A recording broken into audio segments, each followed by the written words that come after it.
Shalom, saudara yang dikasihi Tuhan. Shalom. Konon suatu hari di Inggris ada sebuah jemaat, sebuah gereja yang mengundang seorang hamba Tuhan yang terkenal untuk datang dan menyampaikan firman Tuhan di sana. Ini adalah kali pertama pendeta itu datang ke gereja itu. Jadi setelah pendeta itu datang lalu mengikuti ibadah sampai di puji-pujian dan kemudian dia naik ke mimbar seperti saat saya sekarang sedang melakukannya. Dia membuka Alkitabnya, tapi sebelum dia mulai dia berhenti sejenak. Kemudian dia bertanya kepada para jemaat di sana. Dia bertanya begini, saudara tahu apa yang mau saya khotbahkan hari ini? Lalu jemaatnya diam seperti saudara diam. Lalu pendeta itu tanya lagi, saudara tahu apa yang mau saya khotbahkan hari ini? Lalu mereka bertanya, tidak, secara serentak. Apa yang mereka tahu, saudara, ini waktu itu zaman di mana belum ada buletin dicetak ataupun diumumkan minggu sebelumnya. Dan yang dia tanya juga bukan tema khotbahnya, tetapi isi khotbahnya. Mereka jawab tidak. Tapi ketika jemaat itu menjawab demikian, pendeta itu terdiam dan mukanya sedikit gusar. Jadi saudara tidak tahu apa yang mau saya khotbahkan hari ini. Kalau gitu untuk apa saya berkhotbah? Dia menutup Alkitabnya, kemudian dia mulai berjalan turun dan keluar dari gereja itu, saudara. Jadi tidak ada yang berkhotbah hari itu, saudara. Tetapi jemaat itu, khususnya para majelisnya, semakin penasaran dengan pengkhotbah ini. Jadi setelah beberapa bulan diundang kembali pengkhotbah ini untuk datang ke gereja itu. Dan ketika waktunya dia naik ke atas mimbar setelah puji-pujian dinaikkan, kemudian dia membuka Alkitabnya, kemudian dia mengajukan pertanyaan, saudara tahu apa yang mau saya khotbahkan hari ini? Jemaatnya ingat. Kali yang lalu mereka menjawab tidak, dia jadi gusar dan dia pulang, saudara. Jadi sekarang jemaatnya bilang tahu semuanya. Tapi pendeta itu tetap menjadi gusar. Dia bilang, jadi saudara tahu apa yang mau saya khotbahkan hari ini? Kalau gitu untuk apa saya berkhotbah lagi? Dia tutup Alkitabnya, dia turun meninggalkan mimbar itu, dia keluar dari gerejanya. Saudara, jemaatnya bokamuan, saudara, kalau orang Medan bilangnya. Penasaran setengah mati, akhirnya pada kesempatan mendatang diundang sekali lagi pendeta ini, saudara. Dia datang ke gereja itu, ikut beribadah bersama-sama. Ketika waktunya dia naik ke atas mimbar, membuka Alkitabnya, dia mengajukan pertanyaan yang sama pula. Dia bilang, saudara tahu apa yang mau saya khotbahkan hari ini? Jemaatnya sekarang sudah pintar, saudara. Mereka janjian. Di sebelah kanan pendetanya jawab tidak tahu. Sebelah kiri jawab tahu. Tapi bagaimanapun juga pendetanya biasanya lebih pintar, saudara. Jadi pendetanya bilang oke. Jadi silakan yang sudah tahu apa yang mau saya khotbahkan hari ini, kasih tahu yang belum tahu apa yang mau saya khotbahkan hari ini. Dia tutup Alkitabnya, dia turun dari mimbarnya, dia keluar dari gereja itu, saudara.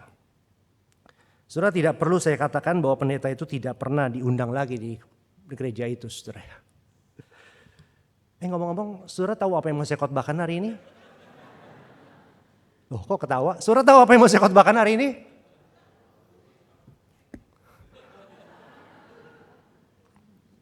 Saya tahu apa yang mau saya khotbahkan hari ini, saudara. Tentu saja saya dan juga seluruh pendeta, penginjil, pemberita firman Tuhan lainnya seharusnya tahu apa yang mau dikhotbahkan hari ini. Karena hari ini adalah hari Paskah. Kita akan mengkhotbahkan Kristus yang bangkit. Kita akan mengkhotbahkan kebangkitan Kristus. Dimanapun gereja Tuhan berada, hari ini Kristus yang bangkit itu diberitakan. Lewat satu maupun cara lain. Lewat teks yang satu maupun teks yang lain. Saudara tahu apa yang masih khotbahkan. Saudara, dalam gereja mula-mula dan dalam beberapa tradisi gereja tertentu sampai hari ini, ada yang namanya Easter Acclamation, aklamasi Paskah, atau kadang-kadang disebut juga Paschal Greetings, salam Paskah. Ketika pemimpin, pendeta, imam maupun liturgis berkata Kristus telah bangkit, maka umat menjawab, meresponinya, sungguh dia telah bangkit, haleluya. Jadi ketika pemimpin berkata Christ is risen, maka umat berkata He is risen indeed. Haleluya. Mari kita coba, saudara, Easter Acclamation, Paschal Greeting, salam Paskah seperti itu. Kristus telah bangkit. Yang saya dengar dari belakang saja, saudara. Saudara meresponi sungguh dia telah bangkit. Haleluya. Kristus telah bangkit.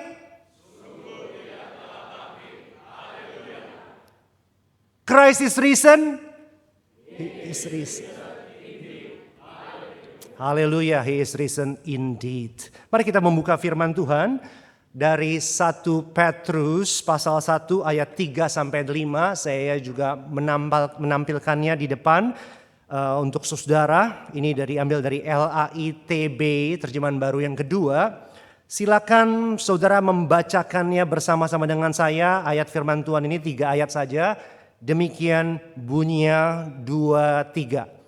Terpujilah Allah dan Bapa Tuhan kita Yesus Kristus yang karena rahmat-Nya yang besar telah membuat kita lahir kembali melalui kebangkitan Yesus Kristus dari antara orang mati kepada hidup yang penuh pengharapan untuk menerima warisan yang tidak dapat binasa, yang tidak dapat cemar dan tidak dapat layu, yang tersimpan di surga bagi kamu yang dipelihara dalam kekuatan Allah melalui imanmu untuk keselamatan yang telah siap dinyatakan pada zaman akhir. Saudara, selain firman Tuhan ini ataupun teks ini, dan ngomong-ngomong kalau saudara ingin mendengarkan eksposisi yang lebih mendetail tentang 1 Petrus 1 ayat 3, tadi pagi saya berkhotbah secara spesifik dari teks ini dan khotbahnya akan berbeda dengan hari ini, dengan saat ini. Jadi saudara bisa melihat kembali di YouTube mungkin. Tapi saya juga pengen membacakan sebuah narasi dari Lukas pasal yang ke-24. Rasanya tidak afdol di minggu Paskah, di Easter atau Resurrection Sunday seperti ini, di mana kita tidak membacakan narasi kebangkitan di minggu pagi itu. Jadi saya membacakan dari saudara kepada saudara Lukas pasal 24 ayat 1 sampai 12. Saudara bisa mendengarkannya dengan saksama. Lukas 24 ayat 1 sampai 12, demikian firman Tuhan. Pagi-pagi benar pada hari pertama minggu itu mereka pergi ke kubur membawa rempah-rempah yang telah mereka sediakan. Mereka mendapati batu sudah terguling dari kubur itu. Dan setelah masuk mereka tidak menemukan jenazah Tuhan Yesus. Sementara mereka termangu-mangu karena hal itu, tiba-tiba 2 orang berdiri di dekat mereka, memakai pakaian yang berkilau-kilauan. Mereka sangat ketakutan dan menundukkan kepala. Lalu kedua orang itu berkata kepada mereka, "Mengapa kamu mencari Dia yang hidup di antara orang mati? Ia tidak ada di sini, Ia telah bangkit. Ingatlah apa yang dikatakannya kepada kamu ketika Ia masih di Galilea, yaitu bahwa Anak Manusia harus diserahkan ke tangan orang-orang berdosa dan disalibkan, dan bangkit pada hari yang ketiga." Teringatlah mereka akan perkataan Yesus itu. Setelah mereka kembali dari kubur, mereka menceritakan semuanya itu kepada ke-11 rasul dan kepada semua saudara yang lain. Perempuan-perempuan itu ialah Maria dari Magdala, Yohana, Maria ibu Yakobus dan perempuan lain yang bersama mereka. Mereka yang memberitahukannya kepada rasul-rasul. Ayat 11. Namun bagi mereka, bagi para rasul, perkataan-perkataan itu seakan-akan omong kosong dan mereka tidak percaya kepada perempuan-perempuan itu. Ayat 12. Sungguh pun demikian Petrus bangun lalu berlari ke kubur itu. Ketika ia menjenguk ke dalam, ia melihat hanya kain kafan saja. Lalu ia pergi dan bertanya dalam hatinya apa yang kiranya telah terjadi. Demikian jauh pembacaan firman Tuhan. Yang berbahagia adalah setiap kita yang membaca, merenungkan, dan menghidupi dalam hidup sehari-hari. Saudara, outline kita hari ini kita akan melihat 3 hal, saudara.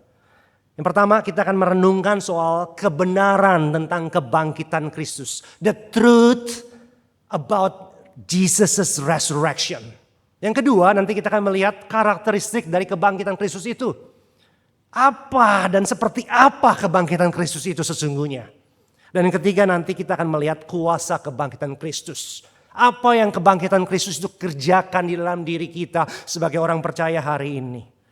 Saudara, mari kita renungkan yang pertama terlebih dahulu, yaitu tentang kebenaran tentang kebangkitan Kristus. Saya ingin memulai dari sini, sebab saya tidak ingin take for granted bahwa setiap kita yang mendengar sungguh-sungguh percaya bahwa Kristus telah bangkit.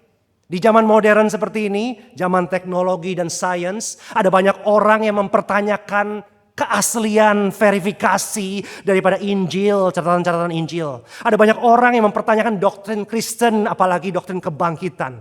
Orang yang rasional, orang modern berpikir bahwa bagaimana mungkin saya bisa percaya orang mati dibangkitkan. Tetapi itulah yang diberitakan para rasul. Itulah fondasi iman Kristen. Kita tidak punya waktu untuk menjelaskan semua argumen yang bisa kita katakan soal kebangkitan Kristus. Tapi izinkan saya menyebut 3 saja di poin yang pertama ini. Jadi ada 1A, 1B, 1C. Yang A yang pertama, kita harus ingat bahwa narasi kebangkitan Kristus itu adalah narasi yang telah dinubuatkan oleh Tuhan Yesus itu sendiri. It is predicted by Christ himself. Jadi meskipun kita lihat ada keterkejutan, ada surprise element dalam cerita-cerita kebangkitan. Tetapi sesungguhnya kalau kita sebagai pembaca Injil, kita mendapati ini bukan kali pertama Yesus mengatakan soal hal ini. Kebangkitan adalah surprising fact, betul. Tetapi it's not come out of the blue. Tidak secara random atau absurd tiba-tiba terjadi begitu saja. Yesus mengatakan lebih dari sekali. Setiap kali dia mengatakan dalam narasi Injil soal Mesias yang menderita dan akan disalib dan akan mati. Diikuti selalu dengan narasi kebangkitan dan kemudian bangkit pada hari yang ketiga. Itu juga sebabnya tadi teks yang kita baca dari Lukas 24. Malaikat berkata-kata kepada para perempuan itu, tidakkah kamu ingat apa yang dia telah katakan, ajarkan, prediksikan, bahwa anak manusia itu akan menderita dan akan disalib dan bangkit pada hari yang ketiga. Baru setelah itu ayat 8, teringatlah mereka akan perkataan Yesus itu. Jadi Yesus telah memprediksi ini dan dia menggenapi prediksinya. Yang kedua, seperti yang saya singgung tadi, kebangkitan bukan hanya predicted, tetapi juga unexpected. Tidak diekspektasikan oleh para murid, para pengikutnya, saudara. Saudara, perempuan yang datang di minggu-minggu pagi itu, atau masih dini hari itu, mereka datang membawa rempah-rempah yang telah mereka sediakan. Jadi mereka mencari orang yang mati di antara orang yang mati. Pertanyaan para malaikat yang berkata, mengapa engkau mencari orang yang hidup di antara orang mati? Well, sesungguhnya mereka tidak mencari orang yang hidup. They don't expect to see the risen Christ. Mereka mencari mayat Yesus untuk dikasih rempah-rempah. Sebab sebelumnya tidak sempat mereka karena hari Sabat mereka tidak boleh bekerja. Sekarang mereka mau memberikan penghormatan terakhir kepada Yesus dengan rempah-rempahnya. Jadi para perempuan itu tidak bermaksud untuk bertemu dengan Kristus yang bangkit, mereka tidak mengharapkan apalagi mempercayainya. Ketika mereka menjumpai kubur yang kosong, ketika mereka mendengar dan melihat perkataan dan juga malaikat yang menyatakan bahwa dia sudah bangkit, baru mereka mulai percaya. Mereka berlari cepat-cepat kepada para rasul dan mereka memberitakan kepada para rasul. Tapi sudah perhatikan, para rasul dikatakan tidak percaya kesaksian para perempuan ini. Bukan hanya karena mereka perempuan, waktu itu memang perempuan tidak boleh bersaksi di pengadilan. Tetapi juga karena berita yang disampaikan tidak masuk di akal. Bahkan kalau laki-laki yang menyampaikannya, mereka juga tidak percaya. Sudah ingat kisah tentang Thomas bukan? Ke-10 murid lainnya berjumpa, somehow dia missing Sunday service waktu itu. Thomas tidak ada. Minggu berikutnya, dia berkata kepada para murid, teman-temannya, koleganya, para pria itu, aku tidak akan percaya sampai aku lihat sendiri dan pegang tanganku ke jarinya dan sebagainya. Jadi para murid tidak percaya. Kata mereka itu perkataan perempuan seakan-akan omong kosong. Mereka tidak percaya kepada perempuan itu. Ayat 12 menarik mengatakan, sungguh pun demikian Petrus bangun lalu berlari ke kubur itu. Tidakkah saudara tertarik bahwa di minggu Paskah yang pertama itu ada banyak sekali lomba lari hari itu. Para perempuan melihat kubur kosong, mendengar kata para malaikat, mereka berlari kepada para rasul. Kemudian Petrus bangun berlari. Dan kalau saudara lihat catatan Yohanes, maka bukan hanya Petrus yang berlari, saudara, Yohanes juga. Saudara ingat kisah itu bukan? Bagaimana mereka, Yohanes sampai dulu tetapi dia tidak berani masuk. Mungkin karena dia masih junior. Lalu kemudian Petrus lari belakangan karena lebih senior, lebih tua. Kemudian Petrus masuk. Petrus berlari ke kubur. Ketika ia menengok ke dalam, dia melihat hanya kain kafan saja. Lalu ia pergi bertanya-tanya dalam hatinya apa yang kiranya telah terjadi. Dia belum percaya di sini, tetapi dia mulai berpikir tentang what happened. Sesuatu pasti terjadi.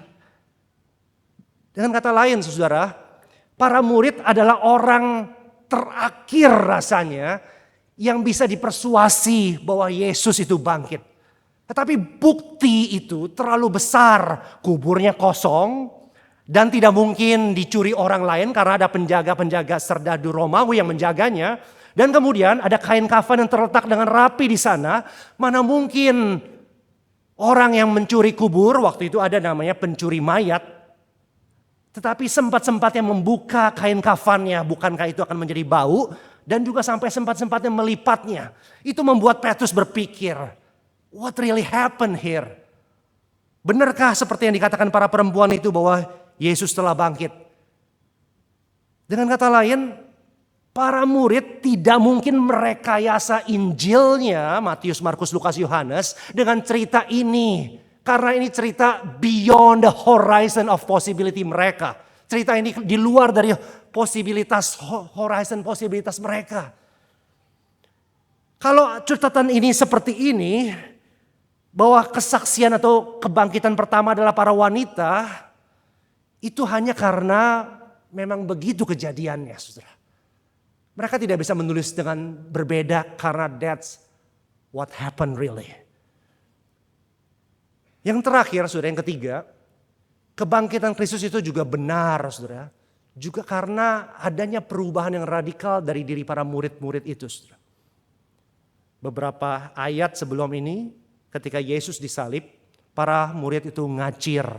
Tidak ada yang bersama-sama dengan Tuhan Yesus kecuali Yohanes yang dicatat yang terus ada bersama perempuan disalib. Mereka ketakutan, mereka sembunyi, mereka juga takut diasosiasi kepada Yesus di Nazaret dan mungkin akan disalib juga. Mereka pengecut, mereka lari. Satu murid menyangkal, satu murid menjual Yesus. Murid-murid yang lain juga tidak ada di sana untuk membela Yesus. Tetapi fast forward beberapa waktu, saudara, sekitar 50 hari setelah kebangkitan, yaitu Pentakosta. Itu sebabnya disebut Penta 50. 50 hari setelah kebangkitan ada Pentakosta. Roh Kudus turun dan kemudian para murid go public. Petrus berbicara, berkhotbah di tengah-tengah kota kepada orang banyak. 5.000 orang bertobat saat itu juga. Antara Petrus yang menyangkal Yesus 3 kali dan lari menyembunyikan diri, dengan Petrus yang berkhotbah di hadapan publik, jaraknya cuma sekitar 50 hari. Sekarang apa yang terjadi di tengah-tengah itu? Apa sekedar dia memotivasi dirinya terus, saya harus menjadi lebih berani, saya harus menjadi lebih berani. Apakah self-talk, positive thinking seperti itu bisa mengubah seorang pengecut yang menyangkal Yesus 3 kali sampai menjadi seorang pemberani yang akhirnya mati martir? Sesuatu terjadi di tengah-tengah itu. Yaitu kebangkitan Kristus yang mengencounter Petrus dan mengubahkan paradigma dan hidupnya, membawa kehidupan yang baru, saudara. Saudara, kebangkitan Kristus itu benar. Kebangkitan Kristus adalah fondasi dari iman Kristen. Jika ini tidak benar, maka sia-sialah iman kita, kata Paulus. Yang kedua, saudara, mari kita melihat sekarang karakteristik dari kebangkitan Kristus secara sekilas saja, saudara. Apa itu kebangkitan Kristus sesungguhnya? Yang pertama kita perlu sebut A, jadi 2A di sini. Resurrection as completely new event. Kebangkitan Kristus adalah sebuah peristiwa, sebuah event yang benar-benar baru, saudara. Tentu saja Yesus bukan orang pertama yang bangkit dari kematian. Ya enggak? Dia dalam hidupnya membangkitkan Lazarus, membangkitkan anak seorang perwira yang mati. Dan juga di perjanjian lama, Elia dan Elisa membangkitkan anak seorang janda dan sebagainya. Jadi apa istimewanya dengan kebangkitan Kristus? Ini istimewanya. Yang lain itu lebih tepat disebut atau dikategorikan sebagai resuscitation atau resusitasi. Orang mati bangkit lagi. Jadi seperti diandu saja. Tetapi bukan resurrection. Kebangkitan Kristus bukanlah dia bangkit dari hidup yang lama, kembali ke hidup yang lama, seakan-akan menegasi, memutihkan kematiannya, mengandu kematiannya.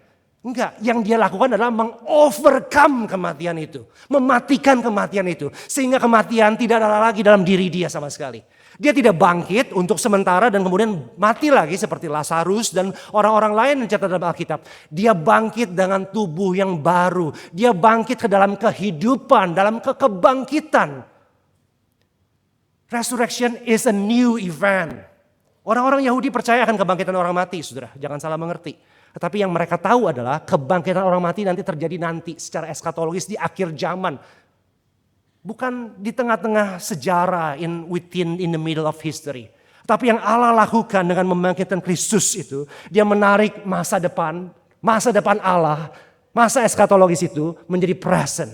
Sehingga dalam diri Kristus, kerajaan Allah sudah datang walaupun belum final, saudara. Yang kedua, saudara, resurrection bukan hanya completely new event, resurrection juga adalah purely divine action. Maksudnya kebangkitan Kristus itu adalah benar-benar pure divine action, aksi ilahi. Saudara, menarik untuk mengcompare, membandingkan event-event dalam diri Kristus. Peristiwa-peristiwa dalam diri Kristus. Di dalam inkarnasi Yesus Kristus, ketika dia lahir, menjelma menjadi manusia, logos firman menjadi daging. Dia memakai mediasi orang-orang, saudara. Dia meminjam rahim Maria, dia lahir dari seorang anak darah. Kitab suci mengatakan, walaupun dikandung oleh Roh Kudus. Ketika dia mati di Jumat Agung dalam karya terbesar di kayu salib itu, dia juga menggunakan Yudas yang mengkhianati dia. Dia menggunakan Pilatus yang akhirnya memberikan order salibkan dia.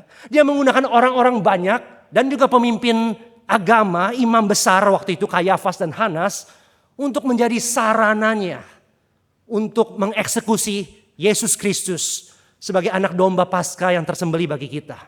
Jadi ada mediasi ilahi dalam karya-karya itu, inkarnasi maupun penyalipan. Tetapi di sini, saudara, di kebangkitan tidak ada mediasi manusiawi sama sekali.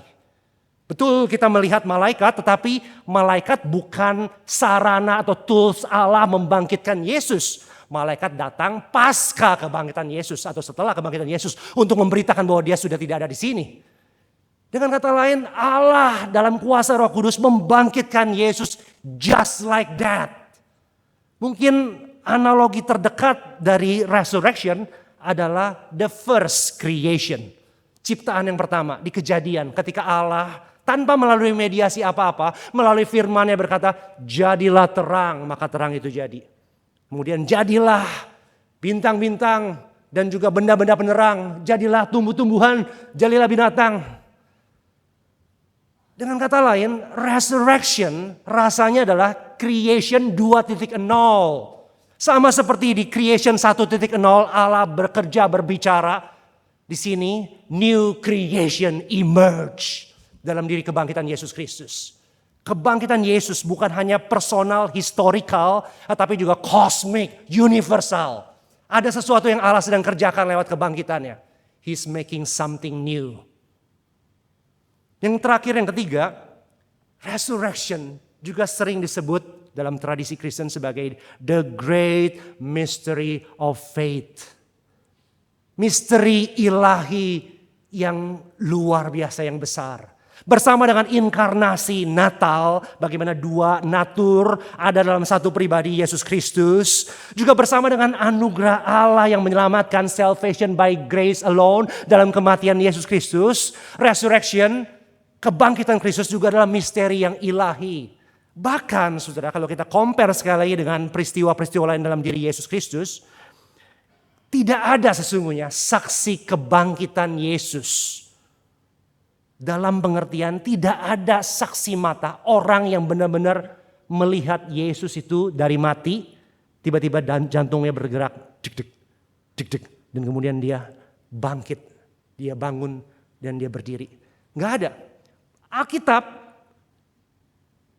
Bahkan tidak menjelaskan how does that work.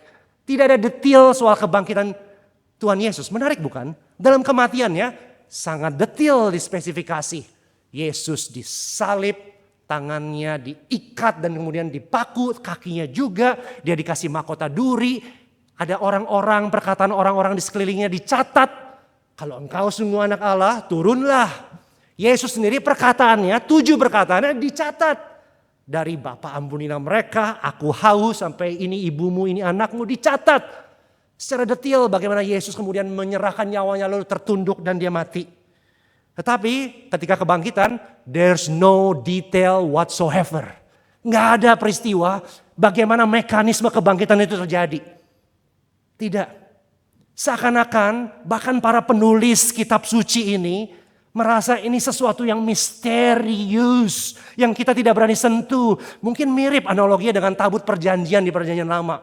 Di mana tabut itu begitu sakralnya karena menyatakan kehadiran Allah. Orang-orang yang melihatnya, yang menyentuhnya tanpa sengaja menjadi mati seketika itu juga. Resurrection is the mystery of faith. Betul ada saksi-saksi kebangkitan. Tapi sebenarnya lebih tepat adalah saksi-saksi penampakan Yesus. Yang dikatakan atau yang ditulis dalam kitab suci adalah para murid yang melihat Yesus yang telah bangkit. The risen Christ. Tetapi kebangkitan itu sendiri, event dan momen itu sendiri, it's a mystery. Calvin mengatakan ini bukan sesuatu yang bisa kita buktikan dengan rasional kita. Kebangkitan adalah sesuatu yang kita sembah. It's not something that we reason about, but we worship too. Yang terakhir, saudara, yang ketiga. Kuasa kebangkitan Kristus, saudara. Apa yang kebangkitan Kristus 2000 tahun lalu kerjakan dalam hidup kita sekarang, saudara? Yang pertama, melihat dari teks yang tadi kita baca dari 1 Petrus 1. Kebangkitan Kristus itu melahirbarukan kita, memberikan kita new birth. Petrus memulai suratnya dengan mengatakan terpujilah Allah dan Bapa kita Tuhan Yesus Kristus. Dia mulai dengan doksologi. Biasanya dalam ibadah kita mengakhiri ibadah dengan doksologi. Petrus memulainya dengan doksologi. Dan ini menjadi penting ketika saudara tahu konteks surat 1 Petrus. Di mana dia menulis kepada orang-orang yang tersebar para pendatang Kristen yang ada di sekitar Asia Kecil waktu itu. Dan surat ini ditulis sekitar tahun 64 AD atau Masehi. Di mana waktu itu Kaisar Nero, salah satu kaisar terbengis dalam sejarah yang menyiksa dan membuat sulit hidup orang Kristen itu. Dia berjaya, dia yang menguasa. Dan tahun 64 khususnya di tanggal 19 Juli tahun 64 AD itu, kota Roma terbakar hebat. 10 dari 14 distriknya itu hangus. Banyak orang yang meninggal, tidak disebut lagi hartanya berapa banyak. Banyak orang yang ngacir kabur dari kota Roma. Dan Nero itu menyalahkan orang-orang Kristen sebagai biang kerok dari kebakaran ini. Dan itu sebabnya setelah itu persekusi terhadap orang Kristen di zaman surat 1 Petrus ini ditulis menjadi hebat sekali. Banyak orang Kristen yang dilempar ke tempat Koloseum di mana dia dibantai oleh gladiator atau kadang-kadang oleh binatang-binatang buas yang mencabik mereka dan mereka jadi tontonan. Di tempat yang lain orang-orang Kristen itu disalib. Dan di tempat yang lain lagi orang-orang Kristen itu digantung dan dibakar hidup-hidup oleh Nero. Dalam konteks yang seperti itu Petrus mengatakan terpujilah Allah dan Bapa Tuhan kita Yesus Kristus. Doksologi. How come? Bagaimana dia bisa memuji Allah di tengah-tengah penderitaan yang hebat seperti itu dan mengajak jemaatnya untuk memuji Allah seperti demikian? Well, karena Petrus dan orang-orang waktu itu bukan orang biasa. Mereka punya hidup yang berbeda karena mereka telah lahir baru. Yesus Kristus lewat kebangkitannya membuat kita lahir kembali. Saudara, adakah di antara saudara yang belum mengalami kelahiran kembali? Adakah di antara saudara yang tidak tahu apa yang saya katakan dan belum pernah mengalaminya atau tidak mempercayainya? Izinkan saya mengatakannya. If you are not born again Christian, you are not Christian yet. Tuhan Yesus mengatakan di Yohanes pasal 3, siapa yang mau masuk dalam kerajaan surga, siapa yang mau melihat kerajaan Allah, dia harus dilahirkan kembali atau dilahirkan dari roh, bukan dari daging. Dia dilahirkan dari atas. Roh Kudus melahirbarukan kita ketika kita mendengar Injil dan mempercayai itu. Ketika Tuhan meregenerasi hati kita, kita menjadi lahir baru secara spiritual. Tentu kita masih orang yang sama, namanya masih sama, tetapi within, di dalam, kita memiliki iman sekarang. Kita menjadi manusia baru. Dan kita lahir baru karena kuasa Roh Kudus, tetapi itu diaktifasi, diklik on lewat kebangkitan Kristus. Karena dalam kebangkitan Kristus itulah, itu adalah prototipe bagaimana hidup lama kita, kemudian dengan kuasa Roh Kudus Bapa itu membangkitkan Kristus. Sehingga Kristus kebangkitannya menjadi buah sulung bagi kita. Sekarang kita yang di dalam Kristus dengan kuat kuasa Roh Kudus, itu juga mengalami kebangkitan secara spiritual. Tadi kita mati dalam dosa, sekarang kita bangkit secara spiritual. Kita bisa berelasi dengan Bapa di dalam Yesus Kristus. Jadi buat saudara yang belum berpikir, merasa dan mengalami kebangkitan secara spiritual, kelahiran kembali, izinkan saya mengundang, tidak ada waktu yang lebih baik dibanding hari ini, di mana kita merayakan Paskah untuk sekali dan selama-lamanya mengambil komitmen. Ya Yesus, ku percaya akan kematian dan kebangkitanmu bagiku. Lahir barukanlah saya lewat kuat kuasa Roh Kudus. Jadikanlah saya orang yang berbeda. Yang bisa memuji Tuhan di tengah-tengah penderitaan. Seperti Petrus dan jemaat yang dia tulis surat ini.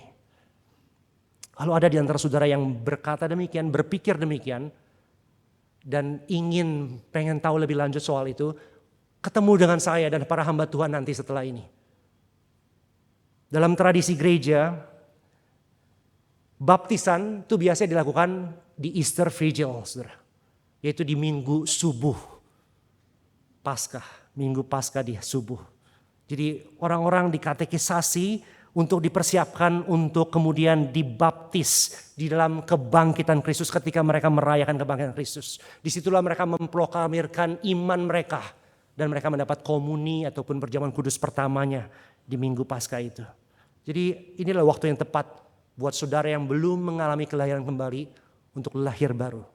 Right here, right now. Yang kedua saudara, kebangkitan Kristus kuasanya bukan hanya melahirbarukan kita in the past, tetapi juga memberikan kita living hope in the present. Memberikan kita pengharapan yang hidup di hari ini, saat ini. LAI menuliskan kebangkitan Kristus itu memberikan hidup yang penuh pengharapan. Tentu saja ini terjemahan yang tepat, saudara. Tetapi dalam bahasa aslinya sebenarnya nounnya, kata bendanya bukan hidup, tetapi pengharapan. Sehingga lebih tepat seperti tema kita, to the living hope. Kepada pengharapan yang hidup.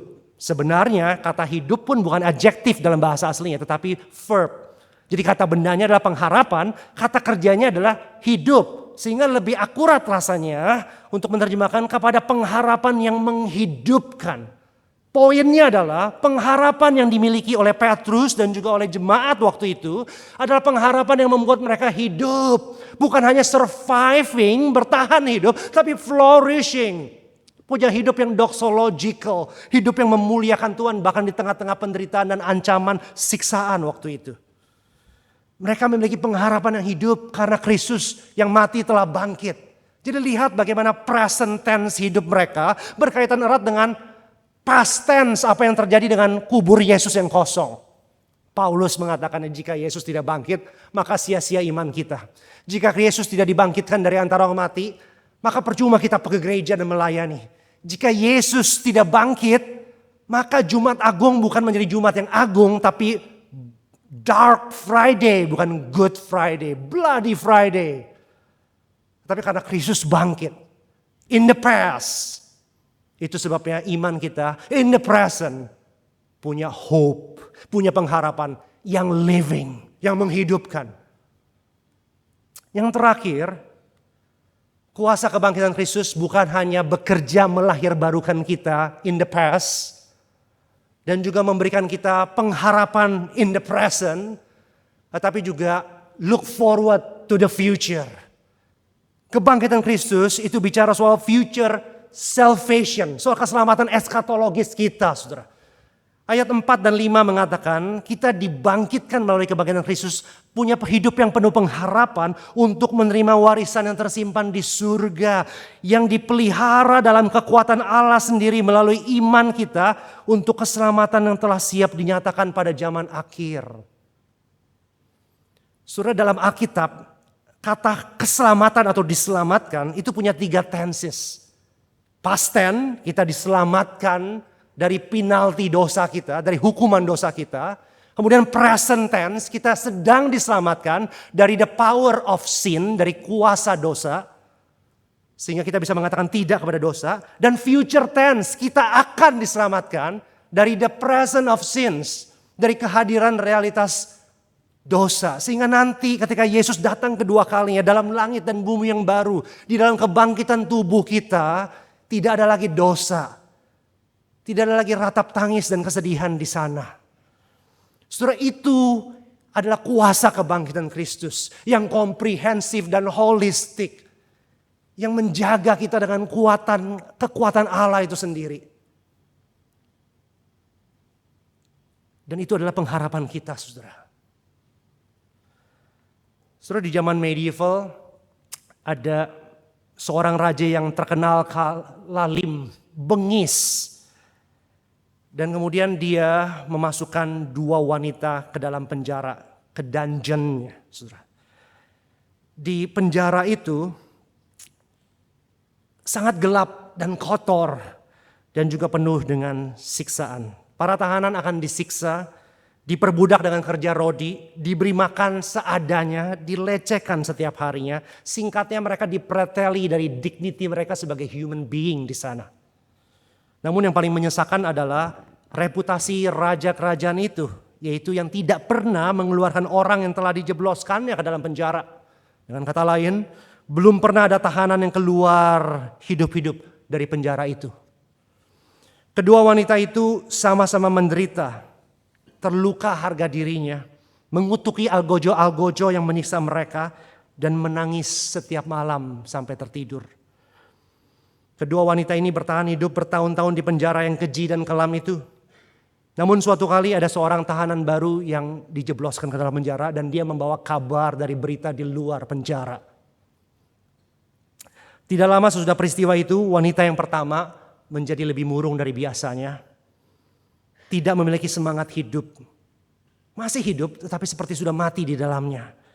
Dan dalam hitungan minggu dia jatuh sakit dan kemudian meninggal sendirian di selnya. Kabar yang didengarnya adalah bahwa suaminya juga dijebloskan ke penjara di sisi pria penjara dan sekarang sudah meninggal karena disiksa. Dan dia mendengar bahwa tidak ada lagi yang tersisa dari keluarga dan dari sanak familinya dan rekan-rekannya. Wanita yang kedua tetap menderita. Namun dia terus bertahan hidup. Tapi bukan hanya surviving, nampaknya dia flourishing. Dia mulai ada semangat dalam hidupnya. Bahkan mulai belajar bernyanyi dan menyemangati orang-orang di sekitar selnya. Kabar yang dia terima adalah sepenggal kertas saja dari suaminya yang dituliskan seperti demikian. Sayang, saya tidak tahu bagaimana caranya, tetapi saya akan mengeluarkan kamu dari sana. I promise. Kami, saya dan anak-anakmu mengasihimu. Saudara, apa yang membedakan kedua wanita ini, saudara? Jawabannya satu. Hope, pengharapan. Hope is a powerful thing, my brother and sisters. Hope ada sesuatu yang sangat powerful, yang punya kuasa. Hope makes you alive. Pengharapan itu membuat engkau hidup. Membuat hidupmu lebih hidup. Tanpa pengharapan, engkau sesungguhnya sudah mati walaupun engkau masih hidup. Engkau hanyalah zombie-zombie spiritual yang menjalani hari-hari, tetapi tidak ada kehidupan di dalamnya. Saudara, Kristus adalah mempelai pria kita. Dan kita semua gerejanya seperti mempelai wanitanya. Yang terkungkung dengan raja yang lalim yang namanya iblis. Dalam penjara dosa. Yang tidak pernah ada orang yang keluar hidup-hidup dari sana. Tapi dengarkan kabar baik ini. Kristus telah bangkit. Dia telah keluar dari penjara itu. Dia mengalahkan sang raja yang lalim itu. Dan dia menulis secercas kertas kepada kita. 1 Petrus 1 ayat 3-5.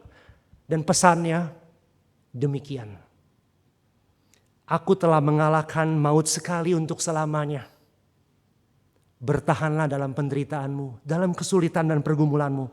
Karena aku akan datang untukmu. I promise, I love you. Saudara, saya mau menutup dengan sebuah gambar yang saya suka. Ini adalah sebuah icon atau ikon dari tradisi atau gereja ortodoks timur, saudara, tentang kebangkitan. Dalam bahasa aslinya adalah anastasis yang artinya kebangkitan dalam bahasa Yunani, saudara.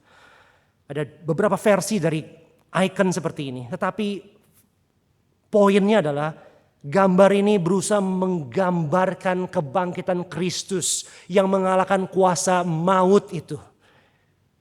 Kristus berdiri di tengah-tengah dan di bawahnya itu seperti ada 2 pintu yang sering digambarkan sebagai pintu dari Hades atau kerajaan maut yang sudah ditipah oleh Yesus dan dibuka, dikalahkan. Dalam gambar yang satu ada seperti gambar orang-orang yang atau tangan-tangan yang terbelenggu, dan di gambar satu lagi ada orang, yaitu si jahat, si iblis yang ditimpa oleh kebangkitan Kristus setelah dikalahkan sekali untuk selama-lamanya. Dan kemudian Sang Kristus digambarkan itu mengambil tangan 2 orang, kanan dan kirinya. Menurut penjelasan icon ini adalah satu adalah Adam dan satu adalah Hawa. Sebagai representasi umat manusia yang percaya dalam Kristus. Yang diselamatkan, dikeluarkan dari tahanan oleh Kristus yang bangkit. Kalau saudara perhatikan detail dari icon ini, saudara melihat ada tanda bolong di tangan dan kaki Yesus di situ. Yang menunjukkan ini adalah Kristus yang tersalib, yang telah bangkit. Tapi saudara perhatikan juga dengan lebih detail, cara Yesus memegang kedua tahanan itu Adam dan Hawa bukan dengan pegangan seperti demikian yang seakan-akan ada kerjasama. Tetapi Yesus menggenggam the wrist, lengan daripada Adam dan Hawa. Seakan-akan bahwa powernya ada di tangan Kristus. Dia berkuasa memelihara dan menjaga jiwa dan hidup dan tubuh kita. Dan dia dalam kebangkitannya membangkitkan kita. Memberikan kita kelahiran kembali. Memberikan kita pengharapan yang hidup. Dan memberikan kita keselamatan yang kekal nanti di akhir zaman, saudara. Oh saudara, itu adalah pengharapan kita. Itu adalah berita Paskah hari ini. Apa yang saudara perlu lakukan? Singkatnya, tidak ada. Saudara. Jika ada satu hari Minggu di mana aplikasi dari sebuah khotbah itu tidak ada checklist apa yang harus saudara lakukan, saudara harus lebih sering membaca Alkitab, harus lebih sering berdoa, maka itulah minggu ini. Karena di minggu ini kita tidak melakukan sesuatu untuk Kristus. Tetapi beritanya adalah Kristus melakukan dan telah melakukan sesuatu bagi kita. Yang saudara perlu lakukan sekedar terima kasih dia dan berterima kasih kepada dia. Because he is risen. Dan jemaat Tuhan mengatakan, Christ is risen. He is risen indeed. Haleluya. Kristus telah bangkit. Sekali lagi, Kristus telah bangkit. Amin. Mari kita berdoa.